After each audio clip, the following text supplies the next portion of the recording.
പരിശുദ്ധാത്മാവ് എന്നെ ക്ഷണിച്ചപ്പോൾ തന്നെ എൻ്റെ ഹൃദയത്തിലേക്ക് നൽകിയ പ്രേരണ നിത്യതയുടെ വെളിപ്പാടെടുത്ത് തലമുറയിലേക്ക് പകരുക എന്നതായിരുന്നു.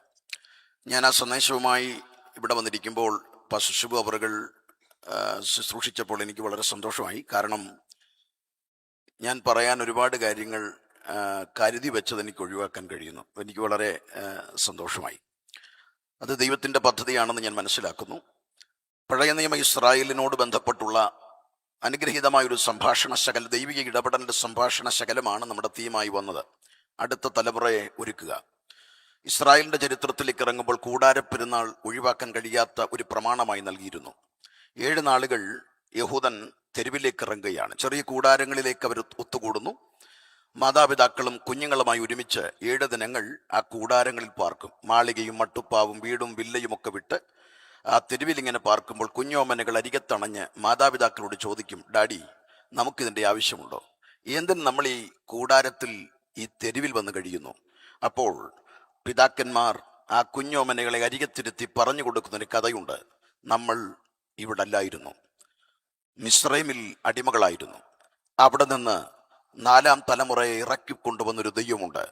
അന്ന് നമ്മുടെ പ്രിയപ്പെട്ടവർ പാർത്തത് കൂടാരത്തിലാണ്. 7 നാൾ ആ കൂടാര പെരുന്നാൾ കഴിഞ്ഞ് പോകുമ്പോൾ അടുത്ത തലമുറ പുതിയൊരു ഊർജത്തോടാ പോകുന്നത്. എന്തിനെ നേരിടാൻ അവർ കാത്തിരിക്കുന്നത് ഇനിയുള്ള യാത്ര ദൈവത്തോട് ചേർന്നായിരിക്കും എന്ന ദൃഢപ്രതിജ്ഞയോടെയാണ്. അതുകൊണ്ട് തന്നെ നാം പഴയ നിയമ യഹൂദന് കൊടുത്ത ആ കൂടാര പെരുന്നാളിനോട് ബന്ധപ്പെട്ട് ആചരിച്ചു പോരുന്ന ഒരു മഹനീയ വാക്കാണ് ജനറേഷൻ ടു ജനറേഷൻ. പുതിയ നിയമ ഇസ്രായേലായ നമ്മോട് ബന്ധപ്പെട്ടതിൻ്റെ പ്രാധാന്യത. നാം കാത്തിരിക്കുന്നത് ആത്മീയ കനാനാണ്.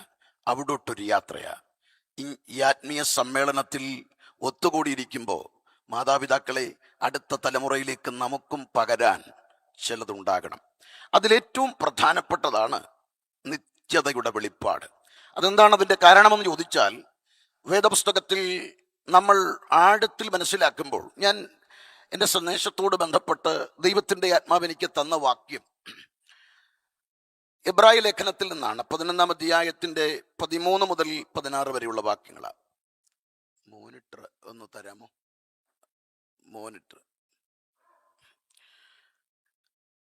ഇവർ എല്ലാവരും വാഗ്ദത്ത നിവൃത്തി പ്രാപിക്കാതെ ദൂരത്തുനിന്ന് അത് കണ്ട് അഭിമന്ദിച്ചും ഭൂമിയിൽ തങ്ങൾ അന്യരും പരദേശികളുമെന്ന് പറഞ്ഞും കൊണ്ട് വിശ്വാസത്തിൽ മരിച്ചു. ഇങ്ങനെ പറയുന്നവർ ഒരു പിതൃദേശം അന്വേഷിക്കുന്നു എന്ന് കാണിക്കുന്നു. അവർ വിട്ടുപോകുന്നതിനെ ഓർത്തു എങ്കിൽ മടങ്ങിപ്പോകുവാൻ ഇടയുണ്ടായിരുന്നുവല്ലോ. അവരോ അധികം നല്ലതിനെ, സ്വർഗീയമായതിനെ തന്നെ കാക്ഷിച്ചിരുന്നു. ആകയാൽ ദൈവം അവരുടെ ദൈവമെന്ന് വിളിക്കപ്പെടുവാൻ ലജ്ജിക്കുന്നില്ല. അവൻ അവർക്കായി ഒരു നഗരം ഒരുക്കിയിരിക്കുന്നുവല്ലോ. എബ്രായ ലേഖനത്തിന്റെ പശ്ചാത്തലം എന്ന് പറയുമ്പോൾ, എബ്രായ ലേഖനത്തിന്റെ എഴുതപ്പെട്ട കാലഘട്ടത്തെക്കുറിച്ച് നമ്മൾ ആഴത്തിൽ മനസ്സിലാക്കുമ്പോൾ AD 70 മുമ്പ് ചമയ്ക്കപ്പെട്ടു എന്ന പണ്ഡിതമതമാണ്. അത് എഴുതപ്പെടുവാനുള്ള കാരണമെന്ന് പറയുന്നത്, യഹൂദ മതത്തിൽ നിന്ന് വിശ്വാസത്തിലേക്ക് വന്ന ജനത്തിനു നേരെ ആർത്തിരമ്പി വന്ന പ്രതിസന്ധികളുടെ നടുവിൽ അവരൊന്ന് പതറിയിട്ട് അവരുടെ ചിന്ത ഇനി തിരികെ യഹൂദ മതത്തിലേക്ക് പോകണമോ വേണ്ടയോ എന്ന് ചിന്തിച്ച് ഭയത്തോടെ നിൽക്കുന്ന സമയത്ത് ഗ്രീക്ക് സാഹിത്യത്തിൽ ആഴമായ പാണ്ഡിത്യമുള്ള ഭക്തൻ അവർക്ക് കൃത്യമായി പറഞ്ഞു കൊടുക്കുന്നു യേശുക്രിസ്തുവിൻ്റെ ശ്രേഷ്ഠത. അവർ വന്നത് യഹൂദ മതത്തിൽ നിന്നായതുകൊണ്ട് അവരോട് പറയുകയാണ്, യേശു ദൂതന്മാരെക്കാൾ ശ്രേഷ്ഠനാണ്, യേശു മോശേക്കാൾ വലിയവനാണ്, യേശു ശലോമോനേക്കാൾ വലിയവനാണ്, യേശു ദേവാലയത്തെക്കാൾ വലിയവനാണ്, യേശു യാഗങ്ങളെക്കാൾ വലിയവനാണ്. ഇങ്ങനെ കൃത്യമായ ഉപദേശം പറഞ്ഞു കൊടുത്തിട്ട് അവരുടെ മുൻപിലേക്ക് നിരത്തി കൊടുക്കുന്നു. വന്നത് ഏറ്റവും നല്ല ഒരു നായകന്റെ അരികിലാണ്, വന്നത് ഒരു നല്ല യാത്രാ പദത്തിലാണ്, വന്നെത്തിയിരിക്കുന്നത് ഏറ്റവും നല്ല ഒരു ലക്ഷ്യത്തിലേക്കുള്ള ചുവടുവെപ്പിലാണ്. അതുകൊണ്ട് ഇതിൽ നിന്ന് പിന്മാറിപ്പോയാൽ നഷ്ടം വലുതായിരിക്കുമെന്ന് കൃത്യമായി ഉറപ്പിക്കുമ്പോൾ 11-ാം അധ്യായത്തിൽ വിശ്വാസത്തിലൂടെ മഹാമേരുക്കളെന്ന് നമ്മൾ ഏറെ പുകഴ്ച പറയുന്ന ഭക്തന്മാരെ നിരത്തിക്കൊണ്ട് ഭക്തനൊരു കാര്യം ഉറപ്പിക്കുകയാണ്, അവർ കാത്തിരുന്നത് എന്തിനെയായിരുന്നു?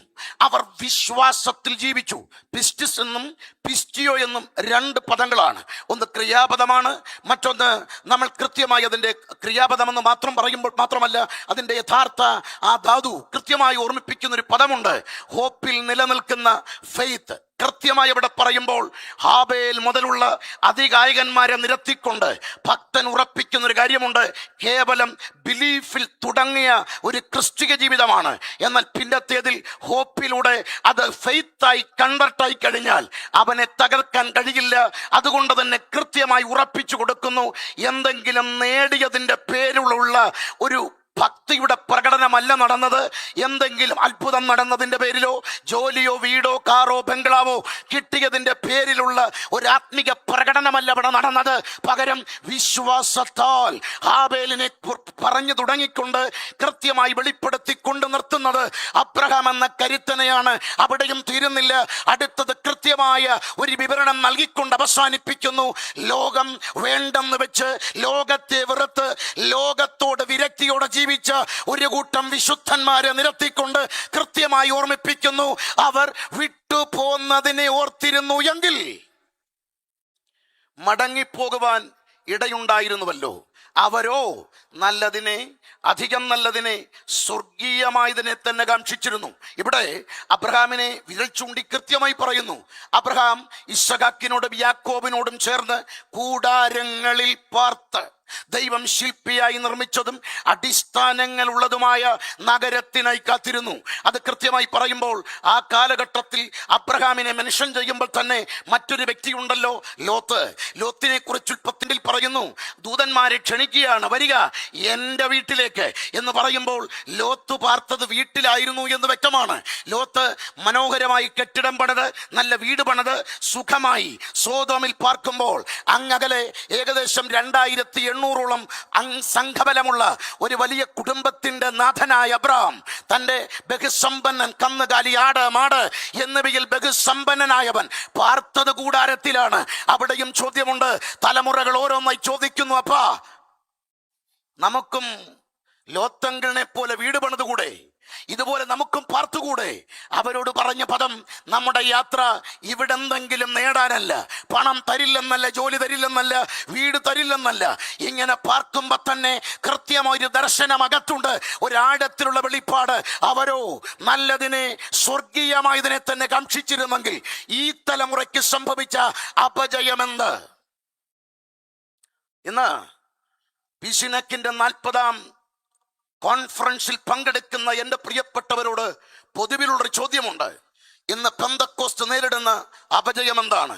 നിത്യതയുടെ വെളിപ്പാടെന്ന ഒരു ചങ്ങലക്കണ്ണി പഴയ നിയമത്തിന്റെ ആരംഭം മുതൽ ഒന്നൊഴിയാതെ കൃത്യമായി പഴയ നിയമ ഉദ്ധരണികളുടെ കടന്നു വരുമ്പോൾ ഇടക്കാല ചരിത്രം പിന്നിട്ട് പുതിയ നിയമത്തിലേക്ക് പ്രവേശിക്കുമ്പോഴും ആ ചങ്ങല അണയാതെ പൊട്ടാതെ സൂക്ഷിക്കുമ്പോൾ ഇന്ന് നമ്മൾ എത്തി നിൽക്കുന്ന കാലഘട്ടത്തിൽ ഒരുപാട് വിശ്വാസ വീരന്മാരുടെ പേരുകൾ നിരത്തി പറയുമ്പോൾ ദാ നമുക്ക് കൃത്യമായി എടുത്തുദ്ധരിക്കാൻ കഴിയുന്ന കരുത്തന്മാർ, എഴുതി ചമച്ചു തന്ന ആരംഭകാലഘട്ട ലേഖനങ്ങൾ ഉൾപ്പെടെ വിശുദ്ധന്മാർ, ആദിമകാല രക്തസാക്ഷി, ഇങ്ങനെ നിരത്തി വരുമ്പോൾ ഇന്ന് നമുക്കെന്ത് പറയാനുണ്ട്? നമ്മിൽ ഇത് തുടരുമോ? ഇന്ന് രാത്രി ചിന്തിക്കണം. അതുകൊണ്ടാണ് ആഴത്തിൽ ഈ സമ്മേളനത്തിൽ നമുക്കൊരു വിചിന്തനം നടക്കേണ്ടത്. നമ്മിൽ നിന്ന് നഷ്ടപ്പെട്ടു പോയത് നിത്യതയുടെ കാതലായ വെളിപ്പാടാണ്. കഴിഞ്ഞ തലമുറയെ ചലിപ്പിച്ചത് നിത്യതയുടെ വെളിപ്പാടാണ്. അതെന്താണ്? നിത്യതയുടെ വെളിച്ചത്തിൽ ജീവിക്കുക. നാം നിത്യത രാജ്യത്തിന് വേണ്ടി കാത്തിരിക്കുന്നു എന്ന ഉൾബോധം, നമ്മളിവിടെ അന്യരാണ്, പരദേശിയാണെന്നുള്ള ഉൾബോധം, നമ്മുടെ കർത്താവ് വരുമെന്നുള്ള ഉൾബോധം, നമ്മുടെ ലക്ഷ്യം മിഷനാണെന്നുള്ള ഉൾബോധം, നാം കാത്തിരിക്കുന്നത് വിശുദ്ധിയിൽ ക്രിസ്തുവിനെ പോലെ ആകാനാണെന്നുള്ള ഉൾബോധം.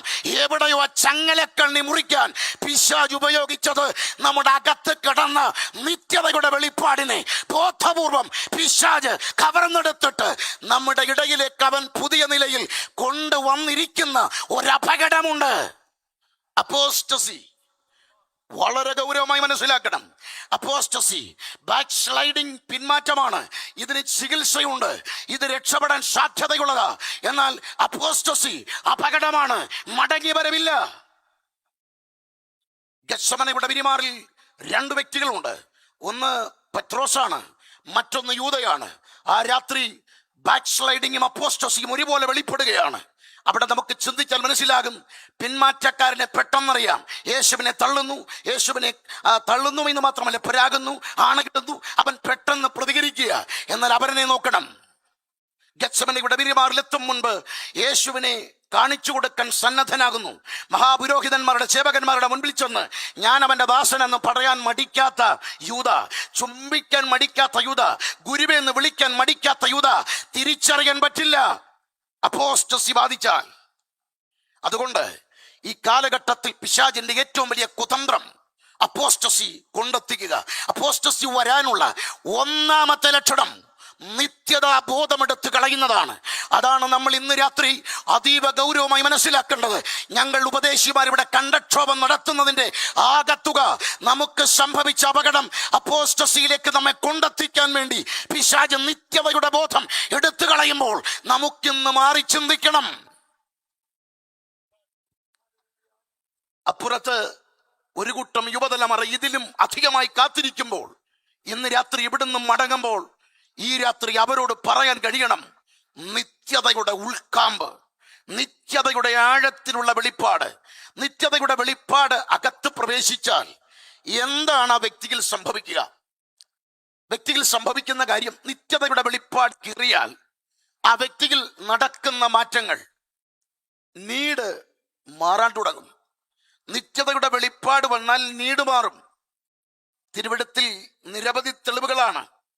നീട് മാറുന്നത് എങ്ങനെയെന്ന് ചോദിച്ചാൽ, കർത്താവിന്റെ ഏറ്റവും ശക്തമായ ഗിരിപ്രഭാഷണത്തിന്റെ അവസാന വാക്യമാണ്, മുൻപേ അവന്റെ രാജ്യവും നീതിയും അന്വേഷിപ്പീൻ. നിത്യതയുടെ വെളിപ്പാട് അവന്റെ ആവശ്യം മാറുകയാണ്. നിത്യതയുടെ വെളിപ്പാട് കയറിയവന്റെ ആവശ്യത്തിൽ വരുന്നത് എന്താണെന്നറിയാമോ? പരിശുദ്ധാത്മാവാണ് എൻ്റെ ആവശ്യം. ആവശ്യത്തിലേക്ക് പരിശുദ്ധാത്മാവ് വരുന്നു. രണ്ട്, ഏറ്റവും വലിയ ആവശ്യമായി മാറുന്നത് വിശുദ്ധിയിൽ യേശുവിനെ പോലാകുക.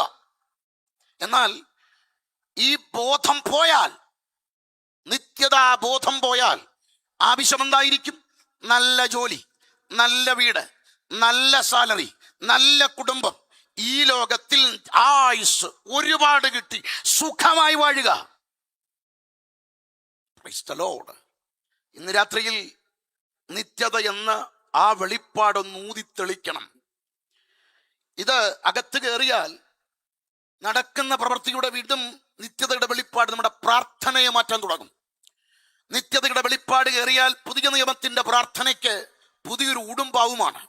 ധന്യനായ പൗലോസ്യുടെ പ്രാർത്ഥനകൾ ശ്രദ്ധിക്കണം. പൗലോസിന്റെ 4 കാരാഗ്രഹ പ്രാർത്ഥനകളുടെ അകത്തൂടെ കയറിയിറങ്ങി 28 വിഷയങ്ങളെ നമ്മളൊന്ന് കുലങ്കഷമായി വിചിന്തനം ചെയ്താൽ അതിലൊന്നിൽ പോലും ഭൗതികതയില്ല. 28 വിഷയം എടുത്തു വെച്ച് പ്രാർത്ഥിക്കുന്ന പൗലോസിന്റെ അകത്ത് തിളയ്ക്കുന്നത് സഭാ വളർച്ച, ആത്മാക്കളുടെ വളർച്ച, ആത്മീക പരിജ്ഞാനം, ക്രിസ്തുവിനുള്ള വളർച്ച, ക്രിസ്തുവിനെ അറിയുക, അവനിൽ വേരൂന്നുക, അവനെ പോലെയാകുക, അവന്റെ സ്വഭാവത്താൽ ഏകീഭവിക്കുക. Praise the lord. ക്രിസ്തുവിന്റെ സ്വഭാവത്തോട്, ക്രിസ്തുവിനോട് വാഴുന്ന മഹനീയ ഭാവി കാലത്തിലേക്ക് കണ്ണുകൾ പതിയുകയാണ്. ക്രിസ്തു കേന്ദ്രീകൃതമായ നിത്യതയുടെ വെളിപ്പാട് ഒരുവനിൽ കയറിയാൽ അവന്റെ ആഗ്രഹം മാറാൻ തുടങ്ങും. ആ നിത്യതയുടെ വെളിപ്പാട് അകത്ത് കയറിയാൽ ആഗ്രഹങ്ങൾ മാറ്റപ്പെടും. അതാണ് കോരഹിന്റെ മക്കൾ. നമുക്കറിയാം, അപ്പൻ ഭൂമി പിളർന്ന് വായു പിളർന്ന് പോകുന്നത് കണ്ട ആ തലമുറകൾ ജാലകത്തിന്റെ വാതിൽ കാവൽക്കാരായി ഇരിക്കുന്ന ഏറെ ഇഷ്ടമെന്ന് പറയാൻ കാരണം, യാഗവിധികളും നടക്കുമ്പോൾ അവിടെ ഇറങ്ങുന്ന ദൈവ സാന്നിധ്യത്തിന്റെ പകർച്ചയും ആ സാന്നിധ്യത്തിന്റെ അനുഭവങ്ങളും അനുഭവിച്ച ആ ഭക്തന്മാർ അകത്തളത്തിൽ ആത്മാവിൽ നിത്യത കണ്ടു കഴിഞ്ഞപ്പോൾ പറയുന്നു, മാൻ നീർത്തോടുകളിലേക്ക് ചെല്ലുവാൻ കാക്ഷിക്കുന്ന പോലെ എൻ്റെ ആത്മാവ് നിന്നോട് ചേരുവാൻ കാക്ഷിക്കുകയാണ്. കൊട്ടാരത്തിന്റെ സുഖ സൗകര്യങ്ങളിൽ അത്യാഡംബരത്തോടെ കഴിയുന്ന ദാവീദ് നിത്യതയുടെ വെളിപ്പാട് അകത്ത് കോർത്തു വലിക്കുമ്പോൾ, ദാവീദിന്റെ വാക്ക് പ്രാവിനെ പോലെ ചിറകുണ്ടായിരുന്നെങ്കിൽ ഞാൻ പറന്നുപോയി വിശ്രമിക്കുമായിരുന്നു. ആർത്തിരമ്പുന്ന പ്രതിസന്ധികൾ ജീവിതത്തിൽ ആർത്തലച്ചു വരുന്ന കരുത്തനായ ദൈവമനുഷ്യൻ പുരാതന ഭക്തൻ ജോബ് തന്റെ 10 തലമുറകളുടെ ശവപ്പെട്ടിയും തന്റെ സമ്പത്തിന്റെ നഷ്ടവും ആരോഗ്യം രോഗത്തിന് വഴിമാറി മരണമരികത്തണയുമ്പോഴും തന്റെ വക്കന്റെ വീണ്ടെടുപ്പുകാരൻ ജീവിച്ചിരിക്കുന്നു, ഞാൻ അവിടെ ഒടുവിൽ പൊടിമേ നിൽക്കുമെന്നും കൃത്യമായി ഞാൻ അവനെ കാണും, എന്റെ കണ്ണാൽ ഞാൻ അവനെ കാണും, ദേഹസഹിതനായി ഞാൻ അവനെ കാണും. പുതിയ നിയമത്തിന്റെ ഏറ്റവും ശക്തമായ നേതൃത്വ നിരയിൽ വിലാസിച്ച ഭക്തനായ പൗലോസ്ലിയുടെ പദമെന്തായിരുന്നു? തന്റെ മുൻപിലേക്ക് നീറോ ഈർച്ചവാൾ മൂർച്ചു കൂട്ടുന്ന ഭീകരമായ നിമിഷത്തിലും പറയുന്നു, എന്റെ നിര്യാണകാലം അടുത്തിരിക്കുന്നു. മലയാളത്തിലും നമ്മൾ ആ പദം വായിക്കുമ്പോൾ നിര്യാണകാലം, അനസ്റ്റാസിസ് എന്ന ആ പദവും അനാലൂസിയോസ് എന്ന പദവും ചേർന്ന് വരുമ്പോൾ അനാലൂസിയോസ് എന്ന പദത്തിന്റെ ആഴമേറിയ അർത്ഥം എന്താണെന്ന് എന്നേക്കാൾ നന്നായി കരുത്തരായ ദൈവമനുഷ്യർക്കറിയാം. 4 തലത്തിൽ അർത്ഥവ്യാപ്തിയുള്ള പദം. ഒന്ന്, ആ പദം നടുക്കടലിൽ പ്രക്ഷുബ്ധമായ കടലിൽ അകപ്പെട്ട കപ്പൽ കോളും അവസാനിച്ച് ലക്ഷ്യസ്ഥാനത്തേക്ക് പുറപ്പെടാൻ നാവികൻ മീട്ടിയൂതുന്ന സൈറന്റെ ശബ്ദമാണെങ്കിൽ ഭക്തൻ നീറോയുടെ ഈർച്ചവാൾ കണ്ട് പറയുന്ന പദമെന്താ? ഞാനിവിടെ കഴുത്തറ്റു വീഴുകല്ല, ഞാൻ എൻ്റെ ലക്ഷ്യസ്ഥാനത്തേക്ക് എൻ്റെ പടക് നീക്കുകയാണ്. അടുത്തത്, ഒരു മിലിറ്ററി ക്യാമ്പ്, ഒരിടത്ത് യുദ്ധം കഴിഞ്ഞിട്ട് വേഗത്തിൽ കമാൻഡിംഗ് ഓഫീസർ സൈറൻ മുഴക്കും, ഗെറ്റ് റെഡി. ആ നിമിഷം ബാക്കിലേക്ക് 3-4 മിനിറ്റ് കൊണ്ട് ആ ടെന്റ് പൊതിഞ്ഞു കെട്ടി ഒരുങ്ങി നിൽക്കും. എന്തിനാ? കൂടാരം മാറ്റിയടിക്കുക. പൗലോസ് പറയുന്ന വാക്കിന്റെ 2ാമത്തെ അർത്ഥം അതാണ്. അതിന്റെ അർത്ഥം എന്താ? എന്റെ കഴുത്തറുത്തിടുമ്പോൾ ഞാൻ ഇവിടെ അവസാനിക്കുകയല്ല, എന്റെ കൂടാരം ഞാൻ മാറ്റിയടിക്കാൻ പോകുകയാണ്. 3ാമത്തെ അർത്ഥവ്യാപ്തി എന്താണെന്നറിയാമോ? പകൽ മുഴുവൻ ഉഴുതുമഴിച്ച മൃഗത്തെ ആ നുകമഴിച്ചു മാറ്റുമ്പോൾ കർഷകൻ അതിനുവേണ്ടി വെള്ളവും ഭക്ഷണവും ഒരുക്കി വിശ്രമ സ്ഥലത്തേക്ക് പുറപ്പെടുമ്പോൾ അതിനോട് പറയുന്ന വാക്ക് അനാലൂസിയോസ്. ആ വാക്കിന്റെ അർത്ഥവ്യാപ്തി എന്താണെന്നറിയാമോ? ഇതുവരെ നീ എന്റെ ഇഷ്ടത്തിൽ അധ്വാനിച്ചു, എന്റെ ഹിതപ്രകാരം നിന്നു, എന്റെ മുഖത്തിന്റെ കീഴിൽ ആവോളം അധ്വാനിച്ച നിന്നെ വിശ്രമത്തിന് വേണ്ടി ഞാൻ മാറ്റുക. കരുത്തൻ പൗലോസ് പറയുന്ന പദം കണ്ടോ? ഞാൻ ഓട്ടം തികച്ചു, വിശ്വാസം കാത്തു, നീതിയുടെ കിരീടം എനിക്കായി വെച്ചിരിക്കുന്നു എന്ന വാക്ക് മൊഴിയുമ്പോൾ കൃത്യമല്ലേ തന്റെ ആ മരണത്തിന്റെ മുൻപിലുള്ള പ്രതികരണം. 4, ഡിപ്പാർച്ചർ ടൈം. ഒരിടത്തുനിന്ന് വരുന്ന വാഹനം അടുത്ത സ്ഥലത്തേക്ക് പുറപ്പെടുന്ന സമയത്തെ കൃത്യമായി മെൻഷൻ ചെയ്യുന്നെങ്കിൽ പൗലോസ് പറയുന്നു, എന്റെ പുറപ്പെടേണ്ട നേരമാണ്, ഞാൻ പുറപ്പെടുക. തല അറുത്തിടുമ്പോൾ ഞാൻ പുറപ്പെടുന്ന എവിടേക്ക്? നീതിയുടെ കിരീടം എനിക്കായി വെച്ചിരിക്കുന്നു. മരണത്തിന്റെ മടയിലും പുഞ്ചിരിച്ച മുഖത്തോടെ മരണത്തെ നേരിടാൻ ഒരുക്കപ്പെട്ട ഭക്തൻ കൊരിന്ത് സഭയോട് പറയുന്ന പദമുണ്ട്, 2 കൊരിന്ത് 5:8 വാക്യം. അതുകൊണ്ട് ഞങ്ങൾ അധൈര്യപ്പെടാതെ, ധൈര്യപ്പെട്ട് ശരീരം വിട്ട് ക്രിസ്തുവിനോടുകൂടെ വസിപ്പാൻ അധികം ഇഷ്ടപ്പെടുകയാണ്. എത്ര ശ്രേഷ്ഠമാണ്! നിത്യതയുടെ വെളിപ്പാട് അകത്ത് കയറിയാൽ ഇവിടെ ജീവിക്കുന്നതിനേക്കാൾ ഇഷ്ടം മരിക്കാനാണെങ്കിൽ ക്രിസ്തു കാട്ടിയ മാതൃകയും ആദിമ ഭക്തന്മാർ കാട്ടിയ മാതൃകയും അതല്ലേ? അതുകൊണ്ട് നമ്മൾ കൃത്യമായി മനസ്സിലാക്കണം, തന്നെത്താൻ ത്യജിച്ച് തൻ്റെ ക്രൂശ് എടുത്ത് പിന്നാലെ അനുഗമിക്കണമെന്ന് ആശിക്കുന്നെങ്കിൽ നിത്യതയുടെ വെളിപ്പാട് അനിവാര്യം. നിത്യതയുടെ വെളിപ്പാടുണ്ടോ, ആഗ്രഹങ്ങൾ മാറും. നിത്യതയുടെ വെളിപ്പാട് കയറിയാൽ അടുത്തത് ലക്ഷ്യം, ഗോൾ ചേഞ്ച് ആകുന്നു. എന്താണ് ഈ ലോകത്തിന്റെ കാഴ്ചപ്പാടും ദർശനമുള്ളവരുടെ ലക്ഷ്യം? പണം നേടുക, ഉയർന്ന സ്ഥാനം നേടുക, പ്രശസ്തി നേടുക. ഇതിനുവേണ്ടി ഈ ലോകത്തിന്റെ ദർശനമുള്ളവൻ ഓടുമ്പോൾ നിത്യത കണ്ട ഭക്തന്റെ ലക്ഷ്യം എന്താണെന്നറിയാമോ? ക്രിസ്തുവിനെ നേടുക. നിത്യതയുടെ വെളിപ്പാട് കയറിയ ഭക്തന്റെ ആഗ്രഹം, ക്രിസ്തുവിന് വേണ്ടി എന്ത് ഞാൻ ചെയ്യണം, ക്രിസ്തുവിനെ പോലെ എനിക്കായി മാറണം, ക്രിസ്തുവിന്റെ വരവിൽ എനിക്കും പോകണം, ക്രിസ്തു പ്രതിഫലം വിഭജിക്കുന്ന ആ മനോഹര വേദിയിൽ എനിക്കും മാനിക്കപ്പെടണം. അങ്ങനെ ജീവിക്കുന്ന ഒരു കൂട്ടം വിശുദ്ധന്മാർ. ഇന്ന് രാത്രി എൻ്റെ സന്ദേശത്തിന് ഞാൻ പരിശ്രമത്തിൽ കുറിക്കുമ്പോൾ എനിക്ക് വളരെ ആവേശം തോന്നുകയാണ്. ഇന്ന് രാത്രിയിൽ നിത്യതയുടെ വെളിപ്പാടിലേക്ക് ഒരു കൂട്ടം ജനം എത്തിയെങ്കിൽ എന്നൊരാഗ്രഹത്തോടെ തന്നെ ഞാനത് പറയാൻ ആഗ്രഹിക്കുന്നു. പെന്തക്കോസ്തിന്റെ കഴിഞ്ഞ തലമുറ ജീവിച്ചത് നിത്യതയുടെ വെളിപ്പാടിലാണ്. ഒരുപക്ഷെ ഇന്ന് ഒത്തുകൂടിയതിൽ ചിലർക്കെങ്കിലും ഇത് പുതുമ തോന്നാം ഈ സന്ദേശത്തോട്. എന്നാൽ പെന്തക്കോസ്തിന്റെ ആരംഭം കണ്ട ഒരു കൂട്ടം പിതാക്കന്മാർക്ക്, ഒരു കൂട്ടം മാതാക്കൾക്കറിയാം. ഇതാണ് പെന്തക്കോസ്തിന്റെ തനിമ.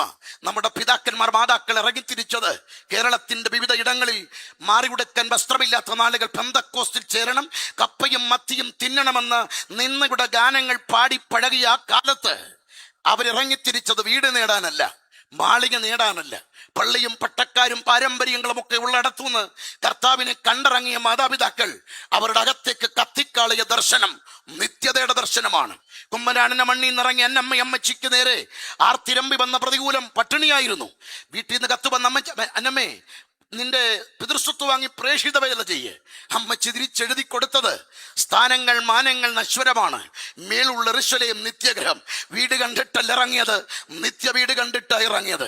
കർത്താവിന്റെ ദാസൻ CS മാത്യു എന്ന കരുത്തേറിയ ദൈവമനുഷ്യൻ തൻ്റെ 11 മക്കളിൽ 8 പേരെയും ശവമടക്ക് നടത്തിയിട്ടും കർത്താവിന്റെ വേലയിൽ തെല്ലും പതറാതെ ചുവട് വെച്ച കർത്തൃദാസന്റെ മകന്റെ അടക്കം കഴിഞ്ഞ് വേദിയിൽ പ്രസംഗിച്ച് വിശ്രമിക്കുമ്പോൾ അന്ന് രാത്രി തേജസ്കരിക്കപ്പെട്ട കർത്താവിന്റെ രൂപം കണ്ട് പാടിയതെന്താ? എൻ പ്രിയനെ പോലെ സുന്ദരനായി ആരെയും ഞാൻ ഉള്ളിൽ കാണുന്നില്ല, മേലാലും ഞാൻ കാണുകയില്ല, മണ്ണേ പ്രതി മാണിക്യം ഞാൻ വെടിയുകയില്ല. എത്ര തീവ്രമായ വരികളാണ്. നമ്മുടെ പ്രിയപ്പെട്ട PP മാത്യു എന്ന അഭിഷിക്തൻ തൻ്റെ സഹോദരൻ PP എബ്രഹാമിന്റെ ഏറ്റവും വേദനാജനകമായ അവസാന സമയത്ത് തൻ്റെ മുറിയിലേക്ക് എത്തി.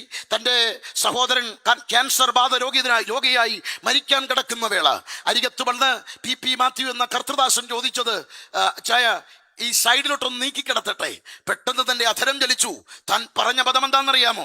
നിനക്ക് കാണാൻ വയ്യേടാ, എന്നെ കൊണ്ടുപോകാൻ ദൂതന്മാര് വന്നിരിക്കുന്നത്. അപ്പോഴേക്കും അവർക്കിരിക്കാൻ സ്ഥലം വേണ്ടായോ എന്ന വാക്കു പറഞ്ഞ് പുഞ്ചിരിച്ച മുഖത്തോട് അവസാന ശ്വാസം വലിക്കുമ്പോൾ PP മാത്യു എന്ന കർത്തൃദാസൻ മാറിയിരുന്ന് പെട്ടെന്ന് അടക്കം നടക്കുമ്പോൾ എഴുതി തീർത്തതാണ്, ദൂതസംഘമാകവേ എന്നെ എതിരേൽക്കുവാൻ സദാ സന്നദ്ധരായി നിന്നിടുന്നു. അതിന്റെ അർത്ഥം എന്താ? എത്ര കരുത്തരായ കർത്തൃദാസന്മാർ കഴിഞ്ഞ തലമുറ പാടിപ്പഴകിയത് നിത്യതയുടെ കത്തുന്ന ദർശനം പാട്ടിലൂടെ, പ്രസംഗത്തിലൂടെ, ജീവിതത്തിലൂടെ. അതല്ലേ ഇന്ന് രാത്രിയുടെ സന്ദേശത്തിന്റെ ആകത്തുക. അവർ വിശ്വാസത്താൽ ജീവിച്ചു കാണിച്ചു, അടുത്ത തലമുറയ്ക്ക് കാണിച്ചു കൊടുത്തു നിത്യതയുടെ വെളിപ്പാടിലുള്ള ജീവിതമെങ്കിൽ നമുക്ക് മുൻ തലമുറയും അത് കൃത്യമായി കാണിച്ചു തന്നെങ്കിൽ ഇന്ന് രാത്രി ഇവിടത്തുകൂടിയ ഈ ആത്മിക സംഗമത്തിൽ പ്രാർത്ഥനയോടെ പങ്കെടുക്കുന്ന ഒരു ചെറിയ കൂട്ടത്തിന് പറയാൻ പറ്റും, ഞാനിവിടെ നിൽക്കുന്നത് എൻ്റെ കേരളക്കരയുടെ കുഗ്രാമത്തിൽ യേശുവിന് വേണ്ടി ഇറങ്ങി വയറും മുറുക്കി കൊടുത്ത് കഞ്ഞിവെള്ളം മാത്രം കുടിച്ച് യേശുവിനെ പരിഭവം കൂടാതെ വീടോ വസ്തുവോ കാറോ ബംഗ്ലാവോ അതൊന്നും നോക്കാതെ കർത്താവിനെ സന്തോഷത്തോടെ ആരാധിച്ച അമേരിക്ക എന്ന് കേട്ടിട്ടില്ല, കാനഡ എന്ന് കേട്ടിട്ടില്ല, പക്ഷേ വിദ്യാഭ്യാസത്തിന്റെ യാതൊന്നും അറിയാതെ പോഷനെ പോലെ യേശുവിന് വേണ്ടി ഇറങ്ങി അവർ കണ്ട ദർശനം നിത്യത. എൻ്റെ പ്രിയപ്പെട്ടവരോട് ചോദ്യം ചോദിക്കട്ടെ, അപ്പുറത്തുള്ള നമ്മുടെ കുഞ്ഞോമനകൾ കർത്താവ് വന്നില്ലെങ്കിൽ 5-10 വർഷം കഴിയുമ്പോൾ നാം ഈ മണ്ണിൽ മടങ്ങും മുൻപ് അവര് പറയുമോ നമ്മെ കുറിച്ച്? ഞങ്ങളുടെ അമ്മച്ചിയുടെ, ഞങ്ങളുടെ അപ്പച്ചന്റെ ഈ നോർത്ത് അമേരിക്കയിൽ വന്നിട്ടും നിത്യത വിട്ടിട്ടില്ലായിരുന്നു. തിരക്കേറിയ ജോലിയുടെ നടുവിലും പ്രാർത്ഥന കുറയ്ക്കാത്ത മാതാവ്, ഏറ്റവും വലിയ ജോലിയുടെ തിരക്കുള്ളപ്പോഴും നിലവിളിയോടെ ദൈവത്തോട് അടുക്കുന്നതിന്റെ പിതാവ്, അതാ ഞാൻ അനുഭവിക്കുന്ന നന്മ. ഇനി എൻ്റെ ചെറുപ്പക്കാരോടൊന്ന് പറയട്ടെ, ഒരുപക്ഷെ നിങ്ങൾ ചിന്തിക്കും ഇത് കഴിഞ്ഞ തലമുറയിൽ മാത്രം അല്ലല്ല. ORUവിന്റെ ക്യാമ്പസ് ഇവിടെ നമുക്ക് കാണാനിടയായി. ആ ക്യാമ്പസിൽ ചെല്ലുമ്പോൾ ടോൾസ്റ്റോയിൽ രക്തസാക്ഷികളുടെ ഒരു മണ്ഡപം കൈകൂപ്പി നിൽക്കുന്നില്ലേ? ഞാൻ അവിടെ പോയപ്പോൾ കണ്ട ഒരു പേരുണ്ട്, 2018 ജോൺ അലൻ ചൗ. ആ ചെറുപ്പക്കാരനെ നിങ്ങൾക്കറിയാം. മിഷൻ കോൺഫറൻസിൽ വെച്ച് ദൈവിക ഇടപെടലുണ്ടായി. യേശുവിന്റെ സാക്ഷിയാകാൻ തീരുമാനിച്ച 27കാരൻ ഈ അമേരിക്കയുടെ മണ്ണിൽ നിന്ന് ദർശനമകത്ത് കയറിയപ്പോ ഗൂഗിൾ ചെയ്തു എവിടെ സുവിശേഷം എത്താടത്തലുമുണ്ടെന്ന് കണ്ടെത്തി. ഇന്ത്യൻ ഉപഭൂഖണ്ഡത്തിലെ ആൻഡമാൻ നിക്കോബാർ ദ്വീപ് സമൂഹത്തിലെ സെന്റിനൽ കുറച്ചാളുകളേ ഉള്ളൂ. അവരിലേക്ക് സുവിശേഷം എത്തിക്കാൻ അമേരിക്കയിൽ നിന്ന് പുറപ്പെടുകയാണ്. നമ്മുടെ പ്രിയപ്പെട്ടവർ അവിടെ നിന്ന് പ്രാർത്ഥിച്ച് തേടി പിടിച്ച് ഇവിടെ വരുമ്പോ ഇവിടുന്ന് ഒരു 27കാരൻ പ്രാർത്ഥിച്ചു പ്രാപിച്ചു പോകയാ അങ്ങ് ആൻഡമാൻ നിക്കോബാർ ദ്വീപ് സമൂഹം. അവിടെ ചെന്ന് അവിടുത്തെ IPC സഭയിലെ ചെറുപ്പക്കാരെ കണ്ടു. അവിടെ നിന്ന് നേരെ സെന്റിനൽ ദ്വീപിനരികെ ചെല്ലുമ്പോ ആദ്യമേ അവർ ക്രൂരമായി വിഷം പുരട്ടി അമ്പ് തൊടുത്തു, തന്റെ ബൈബിൾ തുളച്ചു. ഉടൻ തന്നെ കൂടുള്ളവർ തിരിച്ചു കൊണ്ടുവന്ന് ആലയത്തിൽ കൊണ്ടുവന്നിട്ട് പറഞ്ഞു, അമേരിക്കയിലേക്ക് അലൻ നീ തിരിച്ചു പോകണം. അവർ ക്രൂരന്മാരാണ്, നമ്മോട് ഇടപഴകില്ല, ക്രൂരമായി ഇടപെടും, അവർ കൊന്നുകളയും, മടിക്കില്ല. അന്ന് രാത്രി അമേരിക്കയിലെ തന്റെ പേരൻസിന് അലൻ എഴുതിയ ഒരു ഡയറി കുറിപ്പ് നിങ്ങൾക്കറിയാം. എന്റെ പ്രിയപ്പെട്ട മാതാപിതാക്കളെ, ലോകം ചിന്തിക്കുന്ന പോലെ നിങ്ങൾ ചിന്തിക്കരുത്, നിങ്ങൾ ക്രിസ്തു ചിന്തിക്കുന്ന പോലെ ചിന്തിക്കണം. ഞാൻ എൻ്റെ ക്രിസ്തുവിനെ കുറിച്ച് പറയാൻ പോകുകയാണ് നാളെ. ഇനി ഒരിക്കലും ഞാൻ അമേരിക്കയിലേക്ക് വന്നില്ലെന്ന് വരും, പക്ഷെ ഒരു കാര്യം ഉറപ്പ്, മറുകരയിൽ നാം വീണ്ടും കാണും എന്നുറപ്പോടെ ആ ചെറുപ്പക്കാരൻ പിറ്റേ ദിവസം അവർക്ക് ഏറ്റവും ഇഷ്ടപ്പെട്ട നാളികേരവുമായി ആ തീരത്ത് ചെന്നു. ബോട്ടിൽ നിന്നിറങ്ങുമ്പോൾ വസ്ത്രം മുഴുവൻ അടിച്ചു മാറ്റി പൂർണ്ണ നഗ്നനായി. കാരണം സെന്നിൽ ദ്വീപവാസികൾ നഗ്നരാണ്, അവരിൽ ഒരാളായി മാറാൻ പൂർണ്ണ നഗ്നനായി ആ തീരത്തേക്ക് നടന്നു നീങ്ങുമ്പോ ക്രൂരന്മാരായ ആ മനുഷ്യര് വിഷം പുരട്ടി അമ്പ് തൊടുത്തു വിട്ടു. അലന്റെ മാറു തുളച്ചു. ആ തീരത്ത് നിമിഷത്തിനുള്ളിൽ പിടച്ചു വീണു. വന്ന് രക്ഷിക്കാൻ വന്നവർക്ക് നേരെ വസ്ത്രം തൊടുത്തു വിട്ടു. അവർ ദൂരവേ മാറി നിൽക്കുമ്പോ മണ്ണ് മാന്തി അവിടെ തന്നെ മൂടി.